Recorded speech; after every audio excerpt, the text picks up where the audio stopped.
welcome back to my YouTube channel. তো আজি মই সৰস্বতী পূজা বুলি আহিছোঁ আৰু ইফালে ব্ৰহ্মপুত্ৰ দেখিছেনে আৰু এইফালে হয় ছোৱালীবোৰে পুৰা সাজোন কাচোন ৰঙা নীলা পুৰা পিন্ধিছে আৰু মই অলপমান ফেঞ্চি বজাৰত সোমাইছোঁ। এইফালে পুৰা ট্ৰলি বেগ কিবা কিবি আৰু মোৰ লগৰ এজনীও আহিছে দেই লগত আৰু তাই কিবা ল'ব বোলে ফেঞ্চি বজাৰত আৰু ইফালে ব্লেংকেট আৰু কিবা কিবি ট্ৰলি তাৰপিছত বেগ হেণ্ড বেগ ওলাইছে। ফেঞ্চি বজাৰত আহিবলগীয়া নাছিল বাৰু যিহেতু তথাপিও মানে এপাক সোমাই যাওঁ বুলি চাইছোঁ। উইণ্টাৰ কালেকশ্যন কিবা কিবি কি আহিছে চাইছোঁ আৰু এইফালে দেখিছেনে পুৰা ইয়াৰিং এইফালে পুৰা ধুনীয়া ধুনীয়া ইয়াৰিং আৰু আমি আহিলোঁ এতিয়া ৰোপৱে গুৱাহাটী ৰোপৱে অলপমান বেটীকো দেখুৱাওঁ বুলি ভাবিছোঁ। বেটীয়ে জিদ কৰিলে দূৰৰ পৰা দেখি কাৰণে সেইকাৰণে আমি ৰোপৱেটো সোমালোঁ।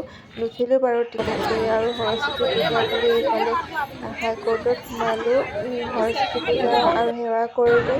এইফালে ধুনীয়া এখন মঞ্চ বনাই থৈছে, তাতে কিবা প্ৰগ্ৰাম হ'ব চাগে আৰু এইফালে দেখা দিছোঁ পুৰা ধুনীয়া ধুনীয়াকৈ ওলাই আহিছে সকলোৱে আৰু মোৰ লগৰ আছিলে আৰু ইফালে প্ৰসাদ খাব দিছে। প্ৰসাদ মানে কিবা কিবি খিচিৰি আছিলে আৰু ৰোপৱে অপজিট চাইডতে আছে নেহেৰু পাৰ্কখন। সেয়ে ভাবিলোঁ ৰোপৱেটো সোমালোঁ আৰু নেহেৰু পাৰ্কতো সোমাই যাওঁ বুলি ভাবিছোঁ আৰু তাতে অলপ খেলাও হ'ব। আজি কিন্তু ফ্ৰী আছিলে দেই টিকেট।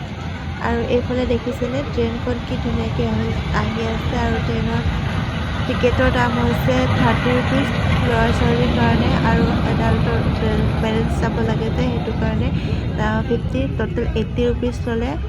2 পাক মাৰে আৰু এপাক হ'ল আৰু এপাক এতিয়া হ'ব। চাওকচোন বাৰু 2 পাকতে 80 টকা খতম হৈ গ'ল আৰু আমাৰ বেটীয়ে কি ফূৰ্তি পাইছে